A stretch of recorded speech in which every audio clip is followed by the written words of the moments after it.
بڑی فضیلت اور اس کی خاتمے کی طرف میں چل رہا ہوں، 2-3 فضیلتیں باقی ہیں۔ ایک بڑی فضیلت، اس کو سمجھنا بہت ضروری، وہ کیا ہے؟ رمضان کے مہینے میں یاد رکھیے ایک رات آتی ہے جس کا تذکرہ سورہ قدر سورہ نمبر 97 آیت نمبر 1 سے لے کر آگے اللہ نے فرمایا،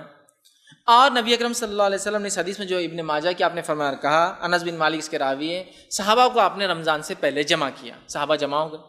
کہا کہ سن لو ایک مہینہ تم پر اب آنے والا ہے، مطلب رمضان سے پہلے اعلان کیا، اور اس میں ایک ایسی رات ہے جو قدر اور منزلت امپورٹنس کے اعتبار سے اتنی زیادہ اہم ہے کہ 1000 مہینوں سے زیادہ افضل ہے،